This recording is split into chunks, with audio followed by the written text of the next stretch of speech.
2 years, and that cannot happen without the active support from each of you.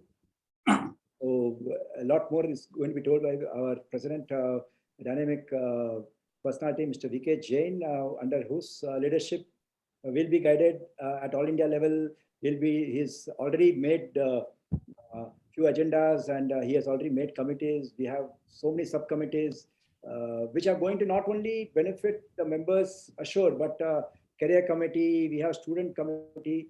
So a lot of other committees have taken up. So all those things under his leadership, we'll just take it forward. And I once again would like to welcome each of you wholeheartedly, and like to welcome our president, Mr. VK Jain, to just present some few words of his. Thank Mr. you. Jain. Thank you, Mr. Vakil, for your welcome speech with a lot of initiatives. Now I request our president, Mr. VK Jain, to give his address to the gathering. Thank you. Thank you, Kannan Sahab. Thank you, Sanjeev, for the wonderful words you have spoken.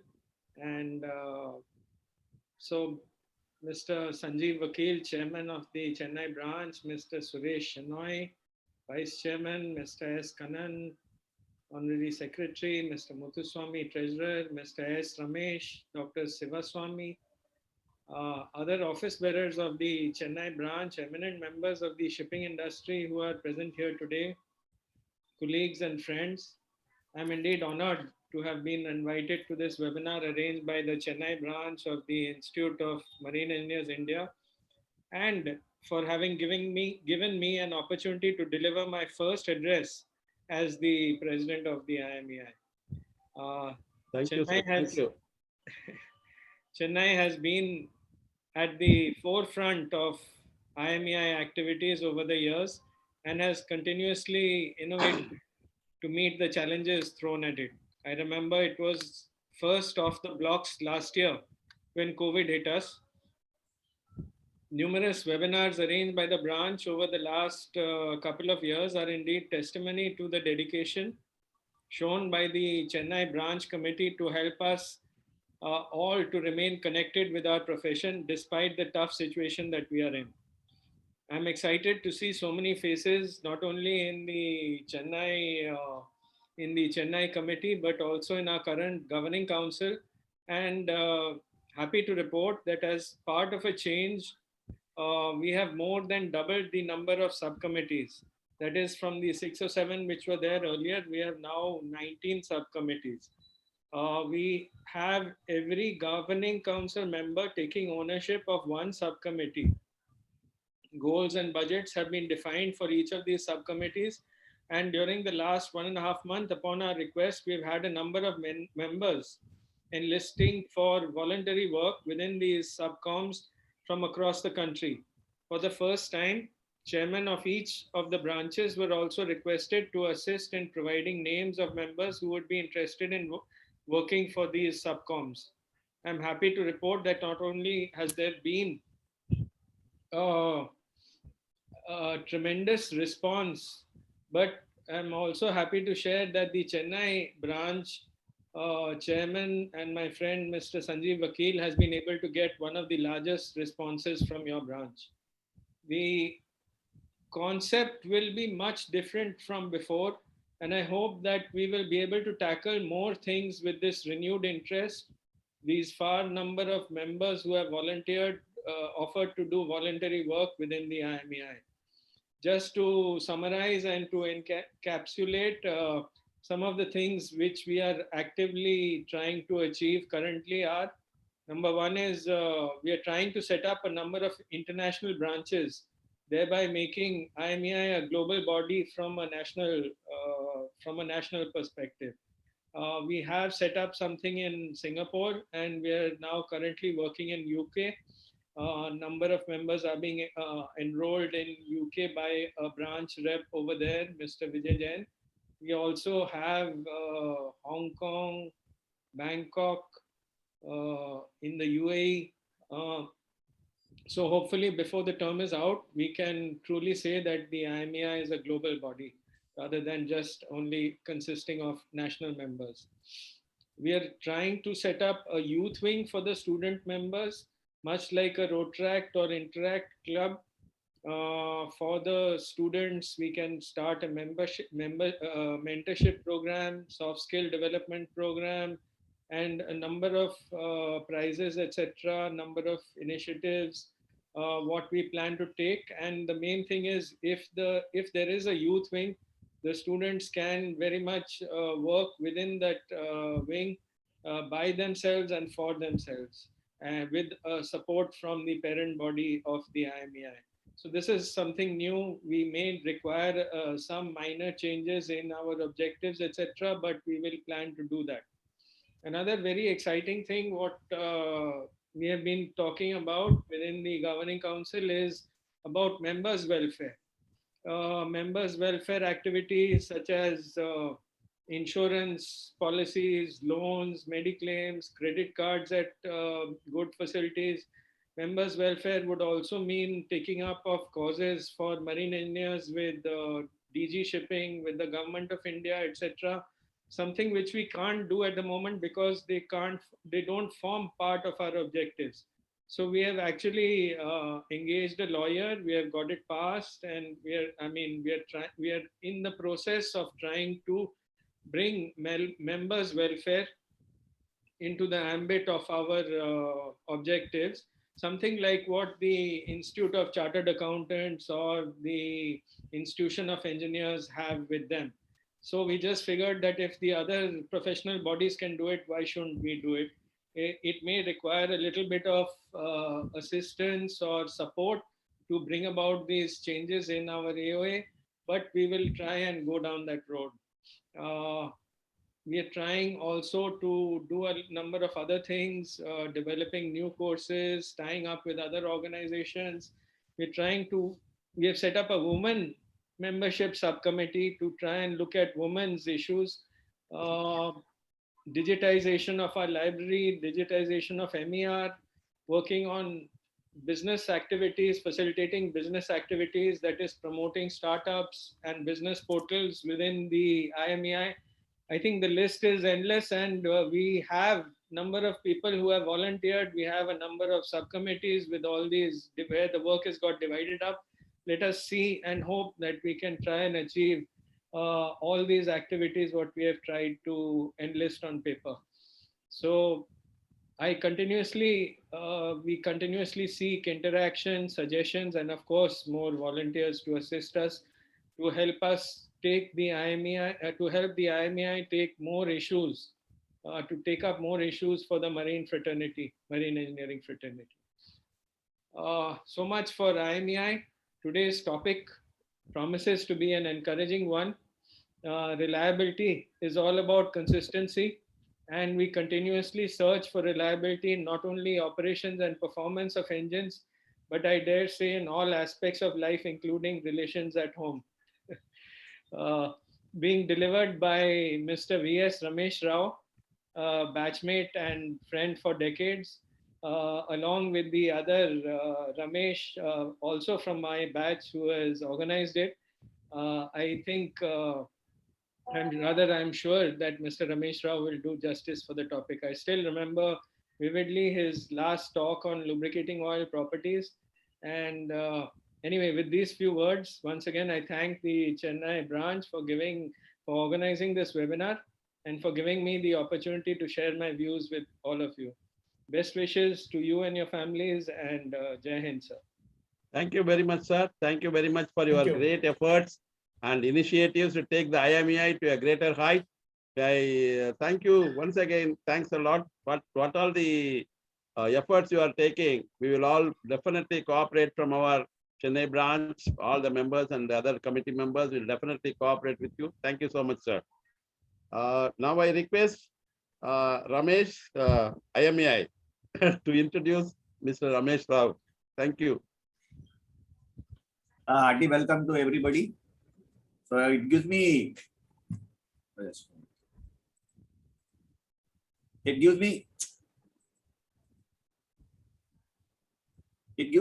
great pleasure to introduce a very eminent speaker, Mr. Ramesh Rao, who has graciously agreed to spare his precious time to enlighten us on a very, very important topic: reliability of operations and reliability of performance. Are we optimally using our assets?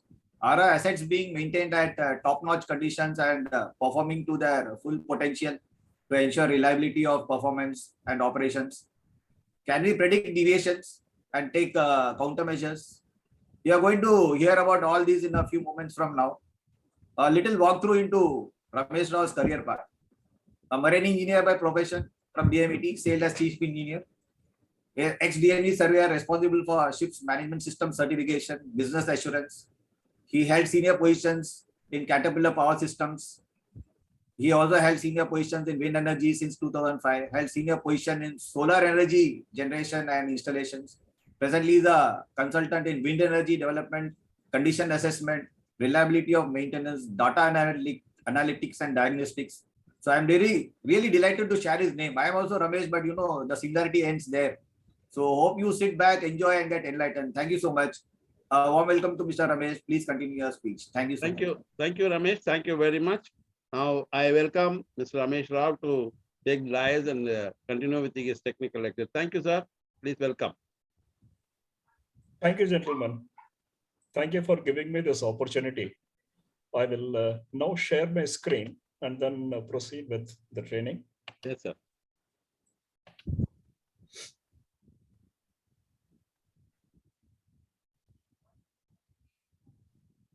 A warm welcome to everybody. The topic of today's discussion is reliability of performance. So when we talk about reliability, the first thing that comes to the mind is the PF curve. So let us see what the PF curve is about, and then how we could understand the concept of reliability of operations, reliability of performance through this PF curve. And very simply put, what it says is that how we define failure will decide how we maintain our assets, or how we end up, what do we do with the assets.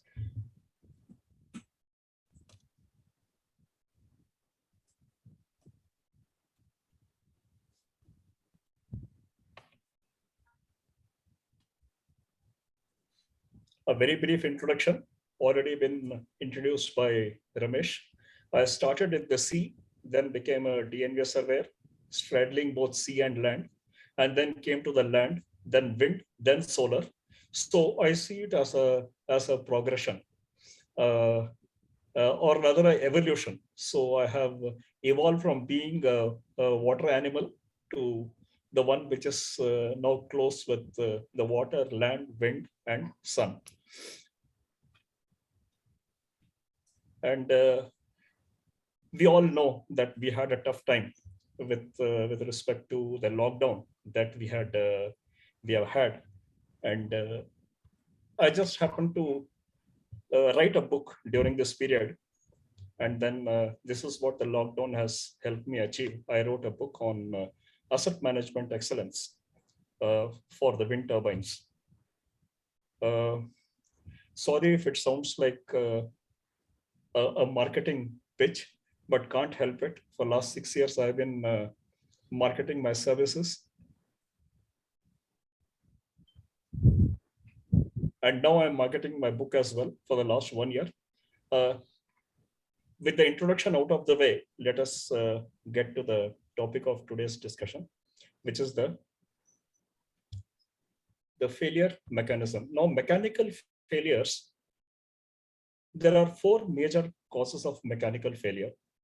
We have the corrosion, the erosion, fatigue, and overload. Corrosion is visible most of the time.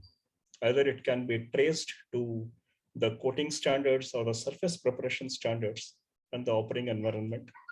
Similarly, with erosion, it is visible. It's either the operating environment or the material or both. And then fatigue is detected upon investigation. It is normally not visible, and neither does it give any kind of I would say a signature unless it is investigated in some way. So it could be caused by a high stress or a reversing stress or a continued stress. And the overload is usually hidden unless we have a detection mechanism. in the form of, say, a current which is drawn, or any other means by which we are able to detect overload. But till then, overload also flies below the radar. So while we are able to address corrosion and erosion, understandably, the fatigue and the overload is something that we are not able to address. And this is what affects most of the assets. Now, this is a basic illustration of what the PF curve is all about. The P here is the point at which the degrade happens, and then a drop in performance can be detected. And the point F happens to be the functional failure. Now, this is a representative curve, which is just to convey the message that failure progression is never linear.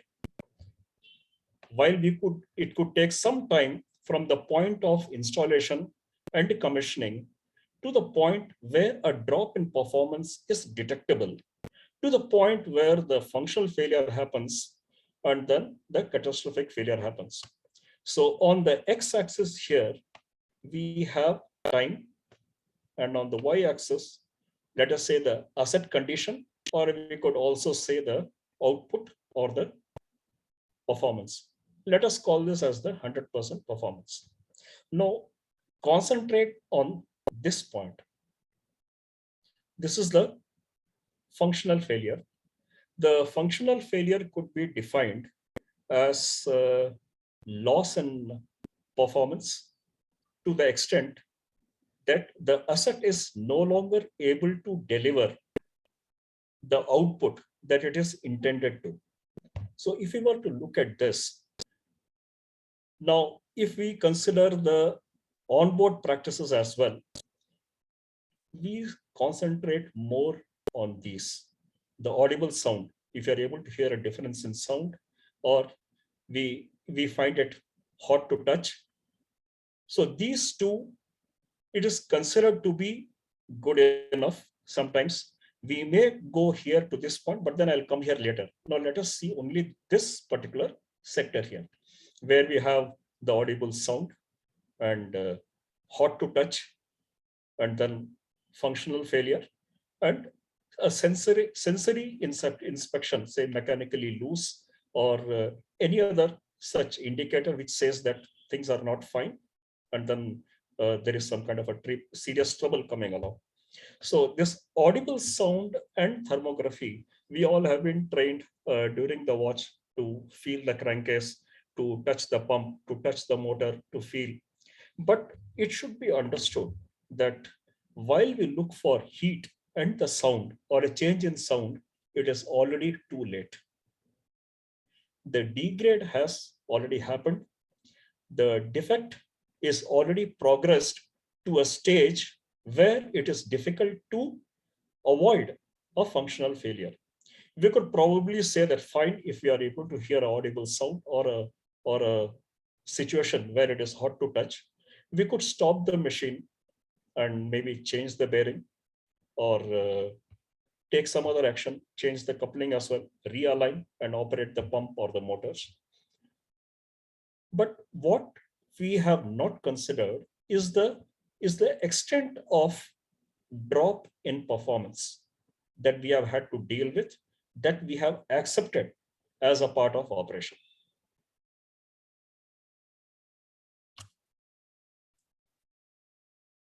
Now, if we were to move up this value chain and then come to a point where we use the condition-based maintenance or the predictive maintenance part, here we say that we have vibration analysis, lubricant analysis, the ultrasound, and much before we could detect the drop in performance, there is the electric current signature analysis. This can be applied immediately after vibration, after commissioning.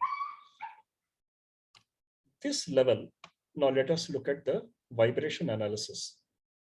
The vibration analysis, vibration in a machine can happen when a defect has progressed to an extent that there are increased clearances or there is some level of misalignment which has now become evident.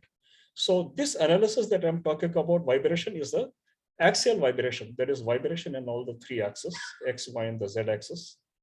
And then we could have a torsional vibration much higher up here. But for the moment, we will deal with just the axial vibration. And then comes the lubricant analysis. The lubricant analysis, in most cases, where I have come across either on the ships or elsewhere, there is a lot of dependence on the traffic light indicators that say that the oil is bad, or it is usable for some period, or it is bad, it's gone bad, it needs replacement. So over dependence on the traffic signals actually leads us to believe that either the oil is good to use or it is bad, but then we rarely see the trend. And one aspect of lubricant analysis, which is very rarely carried out, both in land as well as at sea, is the ferrography or the wear debris analysis. So this itself is a totally a different topic, which we could take up anytime in the future. But here on this topic, I have already carried out about 17 different technical discussions and trainings. And then this is something which is very close to me, because I find this to be the cheapest and the least expensive and the easiest of all predictive analysis, which can prevent a failure on a machine. Higher up here is the ultrasound. This ultrasound is usually in the frequency range of 40 kilohertz plus or minus 4 kilohertz, and it can go up to 60, 80, and sometimes 130 kilohertz as well. The audio frequency happens to be below 20 kilohertz. So the audible sound that we see here is something which is in the range of 5,000 to 5 kilohertz to 18 kilohertz is what we see here. But then there is something that can be detected at 40 kilohertz and above. So it means that this ultrasound is telling us about something which has started to happen, which has caused a drop in performance. And then there is an indication, either increased friction, or it tells us about inadequate greasing, or it could be an electric issue. Electricals, we don't get to hear the audible sound, but then we do have something which can be detected through the thermography. So ultrasonic scanning can be applied to electrical and mechanical devices. And it can also be used for detection of leakage. For example, we have the air leakages or any gas leakage, and then operation of steam traps, and then operation of non-return valves. All this can be checked with ultrasound, and with a lot of discussion happening on emissions, and then also for the SOx and NOx limits. I have a feeling that being able to operate the machines efficiently with the least drop in performance will go a long way in controlling these emissions. But somehow there is not much of a discourse happening on the other side, but then we do have a lot of discussion happening on the kind of fuel, the type of fuel, the change, and then the kind of purification, and so on. So this is something that could be considered. And much before this comes the electrical current signature analysis. This, I feel, has got the highest value on board the ship is the electrical current signature analysis, the ultrasound, and the lubricant analysis. These three together can actually prevent a drop in performance and maybe prevent a failure. When I say prevent a failure, it doesn't mean that failures will never happen. But then look at the situation where instead of three or four changes, happening in a 20-year technical life, if you can reduce it to 50%, cut down the changes by 50%, is it not a saving that anybody would want to work for? So it is not about being able to totally eliminate, but then treat the asset in a way that we are able to accept much less performance loss and much less physical loss of machinery. A bigger advantage of being able to detect in advances that if we were to look at this point here, when we are able to hear a audible sound, and then also the point where the machinery is hot to touch, the number of days between this point to this point could be just a few days. It could also be few hours. And then from this point or from this point to here could be just a matter of few days or maybe a week or a few weeks, depending on the kind of machinery. But if I'm able to detect something here, so what I have is within the PF interval, I'm having a point, I have detected a drop in performance and also a creation of a root cause condition or just the beginning of degrade, so that I have time between this and this to plan for the change of, could be a bearing, could be an impeller. And then with ultrasound, we are also able to detect cavitation in all kinds of pumps. Same thing with this also. So these two together will help us have the earliest view of degrade, followed by lubrication analysis. If we don't have the ultrasound equipment with us, or if we don't know how to do that, then it's possibly the next best thing is the lubricant analysis for all machines which have lubricants. And then vibration analysis, I don't know if it is being followed on ships now, but at least during my time, there was no such analysis happening. So this was the first level of check that used to happen. Now, if we were to say preventive maintenance, it means that, okay, fine, I prevent a failure by detecting it earlier. And if you say preventive maintenance, we need to define this point and then say, what exactly are we trying to prevent? Am I trying to prevent a functional failure, a catastrophic failure, or a drop in performance? Or I'm preventing unscheduled maintenance or unscheduled change of parts? What are we trying to prevent here? So preventive maintenance is not the right maintenance. We need to go for a condition-based maintenance, or much earlier precision maintenance, where we check whether the installation here, I stands for installation, whether the installation has been a precise installation. This can be done at the new building level, but usually we could be joining a ship somewhere much later in time, where we have machines which are operating in this range. And then this is the point at which, by using multiple techniques, we could be able to prevent not only the functional failure, but a catastrophic failure as well. I have a few sound files which I got.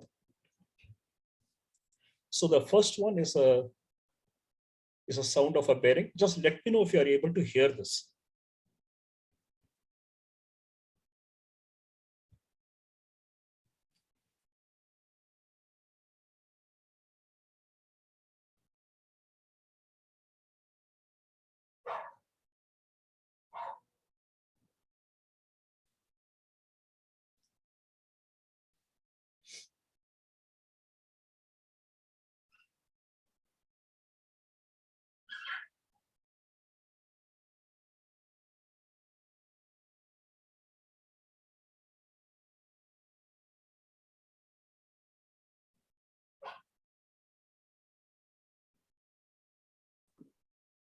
We could not hear, Ramesh. You are Not able to hear? You are no Share sound. the sound maybe. When you are sharing the screen, you should say share computer Share sound as well. Okay, I have this sharing panel with me. So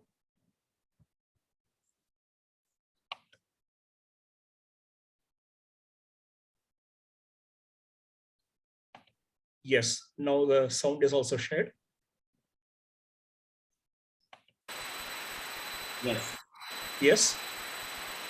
Okay, I'll play this again. Yes.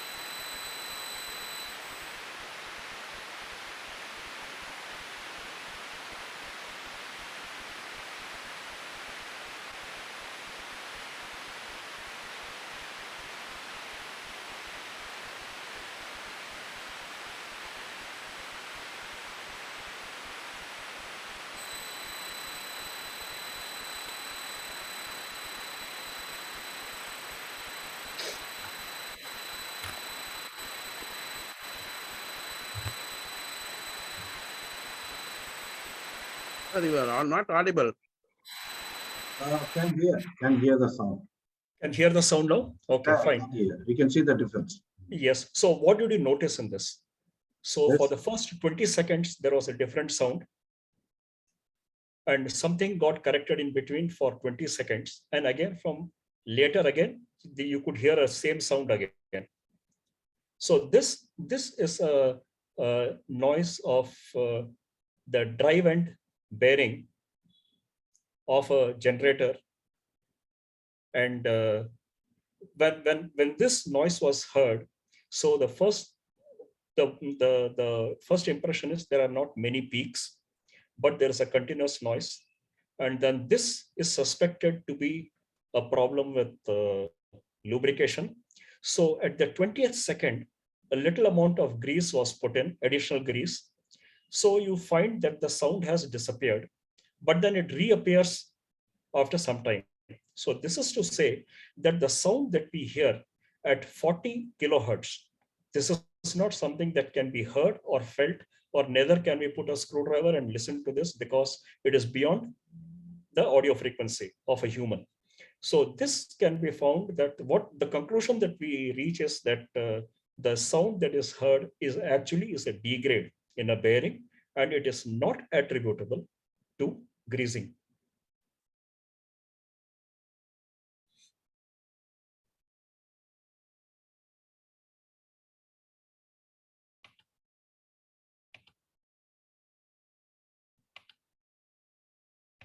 I'll play this again.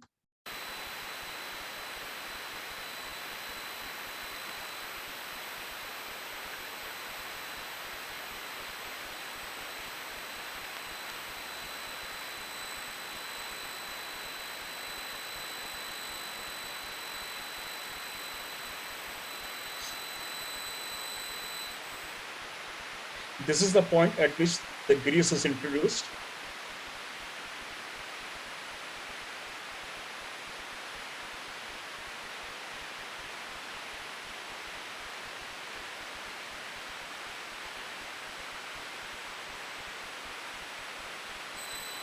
It starts again. What this means is that it is not the grease which is the problem.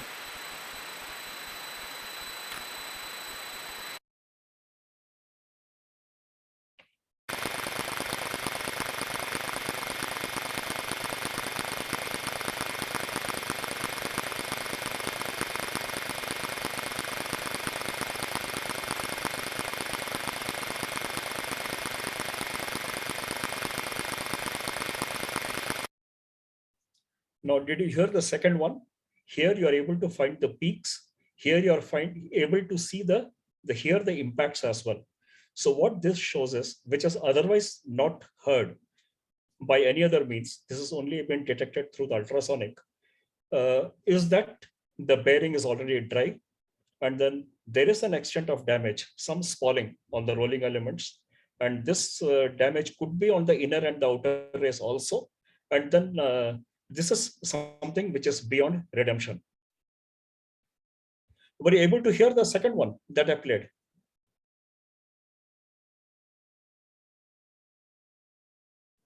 Yes. Yes, yes.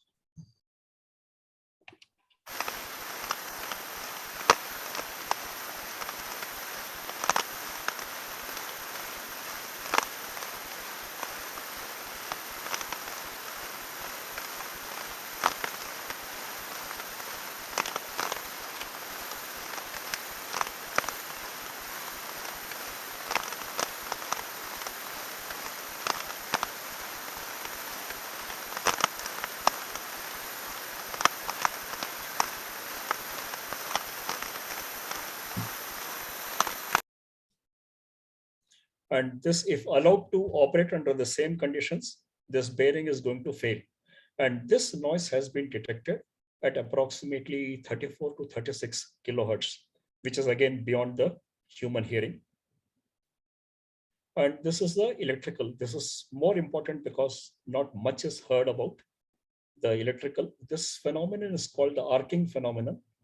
Just see how you can detect this.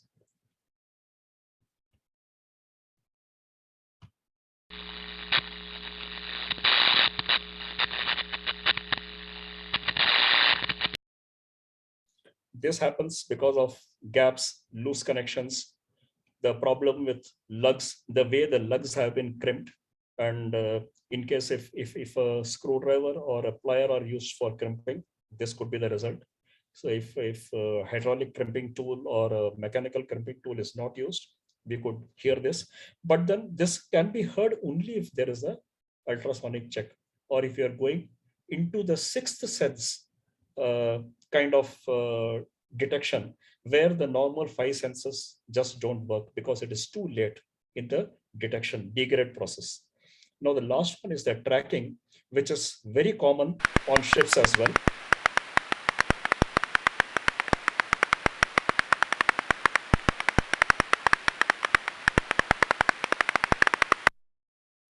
Now, you can find this very common, regardless of the voltage levels, on busbar insulators, on transformer insulators. You could find this.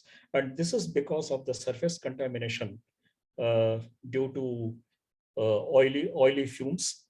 And it can be because of salt atmosphere. And it can also be because of any other contaminants that are on the busbar or the insulators or the connectors. So this is the kind of phenomenon that you hear, both this electrical arcing and the tracking. There is another phenomenon called the corona, which happens at much higher voltages. So I didn't bring it here because there is very common, and in fact, on certain occasions, it can be even be visible in a secondary way, but I'm not bringing it here because it's not relevant to ships. Any question on this at this point?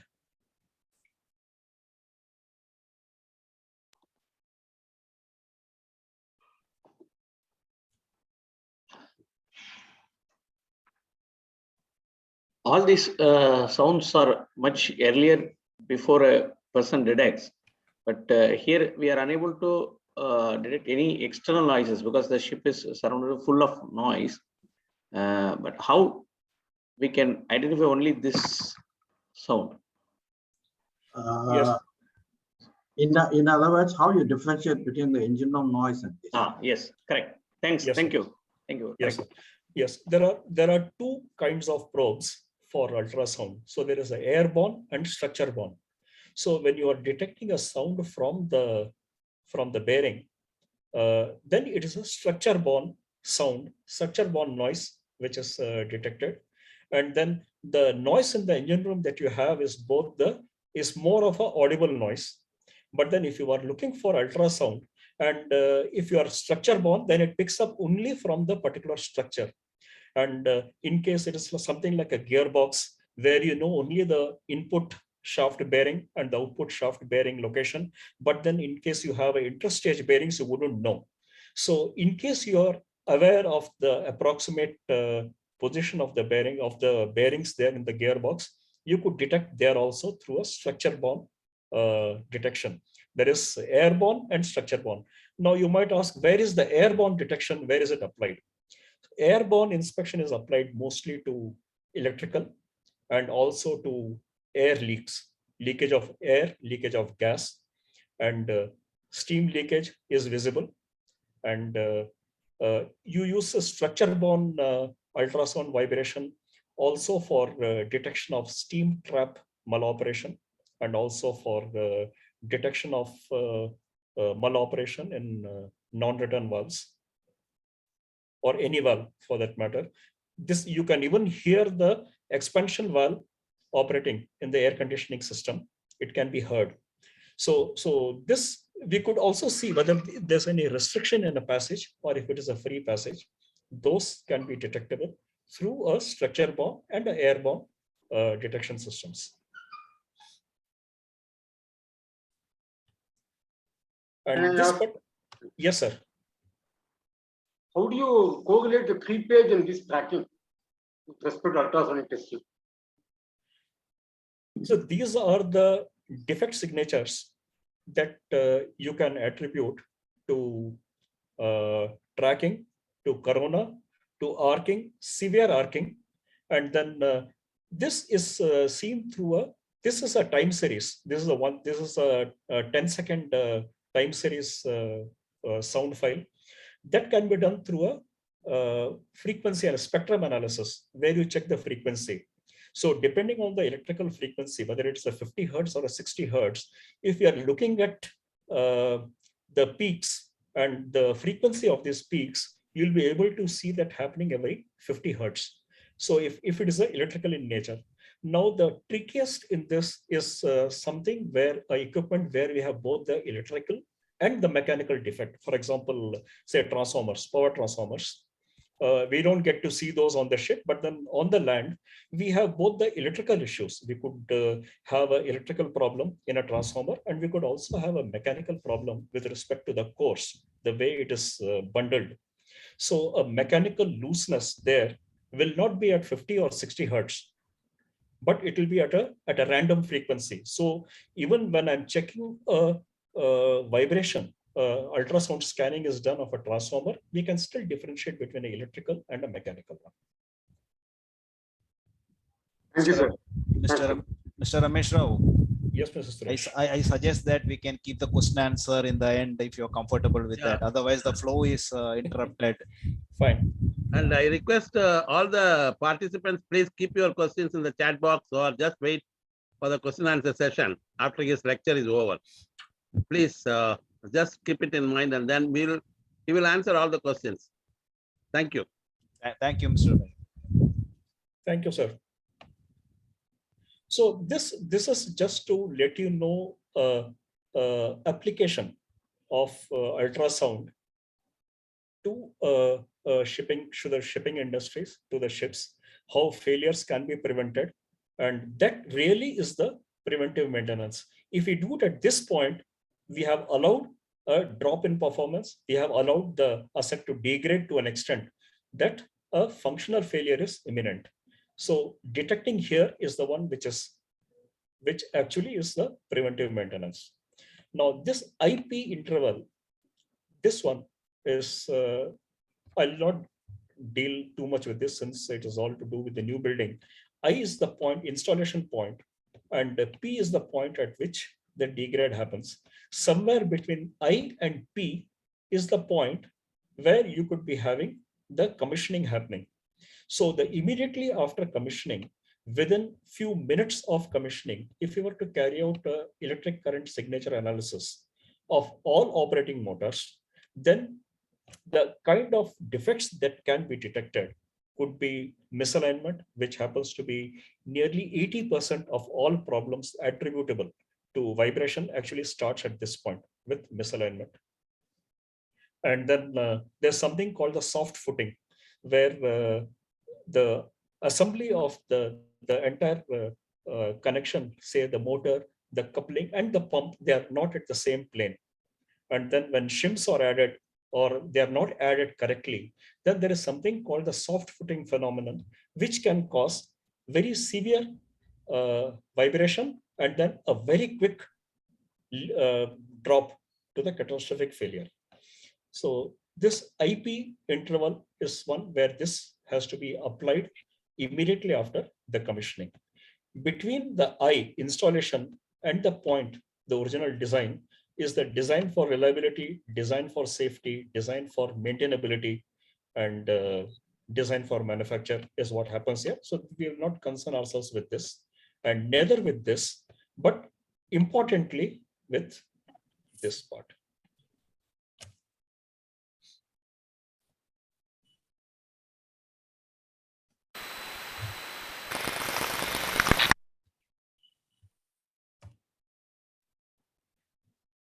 We have come to the end of today's technical discussion. I would like to thank you for this opportunity to present my views to seniors and then to experienced people and to academics. And I would sign off by saying that how we define failure will decide how we maintain our assets. Thank you very much, sir. Thank you so much for your lecture. Welcome, sir. And now, Mr. Shana, you can take over and ask the participants to ask the questions. And our chief guest will answer the questions. Thank you so much, sir. Welcome, sir.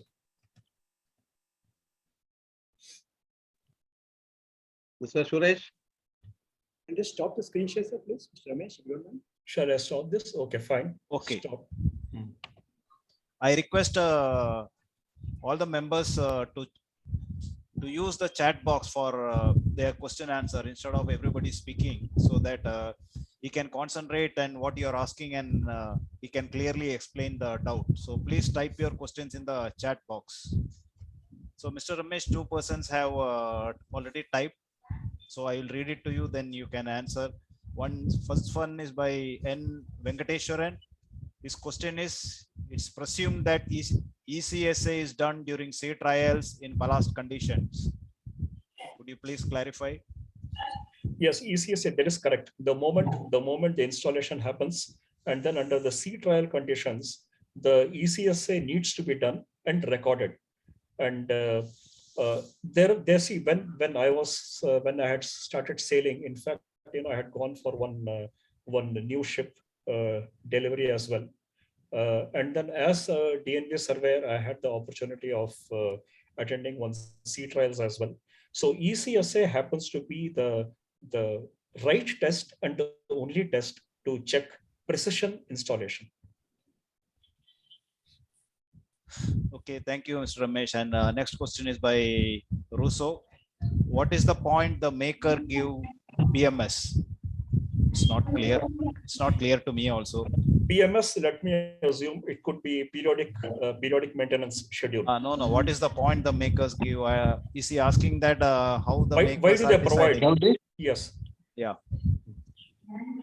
See, the makers will provide the periodic. In the PF graph. In the PF graph, you are given like preventive condition-based maintenance and is it predictive.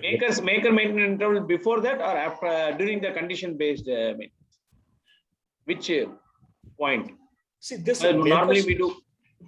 Yes, sir. Please go ahead, sir. Russo, please explain. Lubrication analysis given once in 3 months, and you are given like lubrication analysis of condition-based maintenance. So, what is the maintenance interval a maker is providing? Is it well before the installation point and P point of progression failure, or after the lubrication analysis point? See, normally the predictive, the periodic maintenance schedule, which is given by the maker, is a calendar-based maintenance. It depends on periodic. There is either it is done based on the running hours or it is a calendar based. But there are certain things which need to be maintained based on number of operations. For example, let us say electrical contactors. If it is fit for use for say 20,000 operations, then that 20,000 could happen within 1 year, or it could happen after 4 years also. So depending on that, we need to have a maintenance strategy for each one of the components. But what we have on the ship is a periodic maintenance schedule. And then specifically, you mentioned the lubricant analysis. Lubricant analysis is something that needs to be done based on condition. It need not be calendar based. So once I'll tell you about my experience with lubricant. I have the maker has specified for a gearbox EP320 oil, and then has also specified the ISO 4406 particle count, given a certain number, saying that it is 16 by 14 by 12. This is for 4 micron, 6 micron, and 10 micron particles. The new oil, which was put in, when I just happened to check, just a statistical check of this oil, just a sample was taken from one of the drums which was being filled in. And then the particle count in that new oil was much higher than what the maker had specified. And this was also in the sea trials, it was mentioned as to what is the quality of oil which should be used. So particle count is something which is not reported normally in the shipboard oil analysis. Mostly it is the viscosity at 40 degrees, 100 degrees, the TAN, the TBN, the water content. The ASTM D1500 color scale is also not mentioned. So we need to go much beyond what we are doing today as a timely calendar-based schedule and go for a condition-based maintenance. Thank you. Thank Next you, question. Welcome. Yeah. Next question is from Vinod Sehgal. He's saying that the right procedure would be to aim for predictive maintenance than the preventive maintenance. So why is it that we don't find a focus or training towards more predictive maintenance and less of preventive maintenance? Yes, sir. See, what we have already seen is that for a predictive maintenance or a condition-based maintenance to happen, we need to have some sixth sense tools. And this happens to be, let us say, most of it, which is not visible, is the lubricant condition, the wear debris analysis. Unless that is done, we wouldn't know exactly how the engine is behaving and what kind of a wear is happening, whether it is the bearing which is failing, or whether do we find copper, do we find zinc, or do we find some other metal, do we find silica? So what is it that we find inside, or do we find black oxides or red oxides, or what kind of particles do we find? Is it a result of a fatigue failure, or is it a fatigue has commenced, or is it some kind of a rubbing wear or a cutting wear? So these things need to be checked through a lubricant analysis, and then we decide. So the predictive maintenance does not happen because we don't have those predictive tools with us. So the ultrasound scan is not done. The torsional vibration is not done. Lubricant analysis, the ferrography or the wear debris analysis is not done. So what happens is that we don't have any of the predictive maintenance tools. So the next best is we go for preventive maintenance. So we need to move up the value and then come closer to the point where we are able to detect a drop in performance. Thank you, Mr. Ramesh. Next is by Rupali Joshi, asking what will be the difference between these curves during shop trial and the sea trial? This curve is an indicative curve which says that the failure progression is not linear. It is never a straight line, and different assets, different components may have a different curve. So it is possible to come to a point. See, there are different kinds of maintenance strategies where you could say that depending on the kind of operation and then the kind of industry.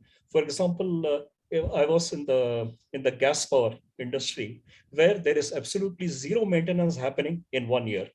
And in 1 year, there is a shutdown which is taken for about 4 days. And then that is the point where the ONGC or the GAIL could be looking at the well studies. At the same time, I get only 72 hours within which to carry out the complete maintenance, so that if the curve will look differently, it will come droop, rise, droop, and rise and droop again.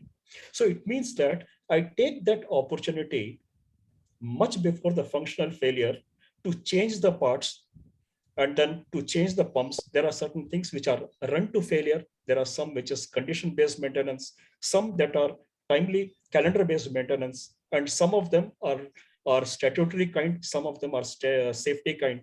So all this comes together, and then we could see a different kind of a curve where there is a extension of useful life that is happening. And all this is based on what we are able to detect as a degrade on the machines. Thank you, Mr. Ramesh. Next question is from Mr. Venkateswaran. He's asking, now with the big data available, IoT, artificial intelligence, machine learning available, he's saying that can't we predict the failure before INP? Yes, that is happening already. It is happening in shore-based industries where the artificial intelligence and ML is being applied. But then much before that comes the human intelligence, which is going to teach the data. We need to train the data to detect certain changes. For example, let us say that we have a gearbox temperature or crankcase oil temperature operating at 42 to 45 degrees at the time of commissioning, or when the sea trials start. And then over a period of time, there is a steady increase in temperature, and then it settles at 55 or 56 at some point, 56 degrees centigrade. So a new person who joins the ship, let us say a new fifth engineer who comes there on the ship, and then he says the temperature is 54. So for him, the 54 is the acceptable level. Anything above that is a problem, not below that. So he does not know that the ship has been operating at 42 as well. That's how it started. But the cause for a steady rise in temperature is neither investigated and nor is it evident unless a special measurement campaign and then a special check is mounted. Till then, it is not available. Now, shore-based industries have moved ahead with AI and ML. And initially, it started as a rule-based AI, where the data is taken and then the spike in the parameter is checked, and an arbitrary value of maybe 1.5 sigma plus or minus 1 sigma is applied to see how, based on the number of observations, is there any variation in the values, and is it crossing the 1.5 sigma on either side, plus or minus? If yes, then an investigation is mounted, and then if that is within the acceptable range, then it is changed to 2 sigma, plus or minus 2 sigma. So that's initially it is a rule based, but all that happens from the human intelligence. And then once the data is sufficiently trained to detect anomalies, then it becomes a very useful tool to have. Okay, thank you, Mr. Ramesh. Next all are just suggestions saying that particle count is very important to Lubbock analysis. And Mr. Vinod Sahigal is saying that we should have these tools on board, thermography, vibration analysis as a standard supply. So it is very easy for the ship staff. Then Venkateshwaran again saying that the real-time sensors available on board will give an advanced predictive maintenance is feasible. Sure, surely. And then I would add that a very important tool also on board would be a thermal imager. A thermal imager, especially when it comes to a motor, a pump, a coupling, and a pump, a multi-stage pump, which is attached. We could see just with the temperature gradient at the non-drive end, the drive end, the coupling, and then the pump bearing, and then the non-drive end bearing. Just by looking at the temperature gradient, we could say that there is a misalignment there in the pump. So a thermal imager is a equally good tool. In fact, I could have put some thermal images as well. So that would have made the presentation more interesting, but then that would take me another 1 hour to explain and go through those. So I will put it off to a day when we have more time to talk about this. Definitely, sir. We will have a separate listing for this topic. And Mr. Shenoy, any more questions we can ask them to put it to the chief guest to ask him in the mailbox, or if he gives our mail, they can ask their questions on his mail. They can get it clarified.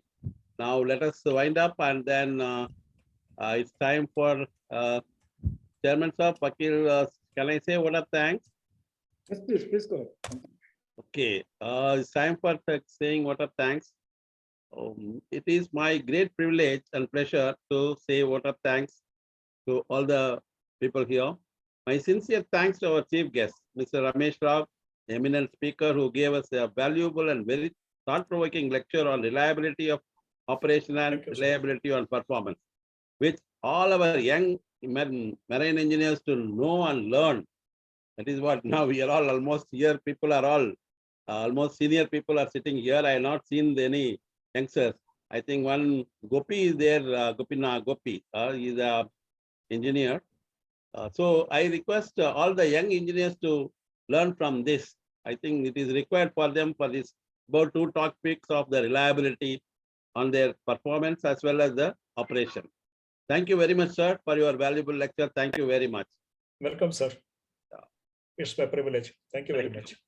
much. My thanks to our president, our beloved Jain Saab, to join with us in the first technical meeting and give you a large picture of our institute's the institute our upcoming things. Thank you so much to carry out we have to carry out in the past years to come. Thank you so much, sir. Thank you very much. Thank you. Thank you very much, sir, from my side as well. Thank you. My thanks to Mr. Ramesh, really, my good friend, to arrange such a valuable lecture, and our chairman, our Sanjeev Vakil, to provide us the Zoom platform and the efforts taken to conduct this lecture. I thank him very much. Thank you so much, sir. My sincere thanks to all our committee members and other members of the Chennai branch and other branches, those who have come and attended the meeting. I thank one and all. Thank you very much. Thanks a lot. Right. Thank you, Sanjeev. Yeah, thank you all. And I will see that people from other parts of India also there, like Mr. NMC Nair and other guests who have come from various parts. I think we had one.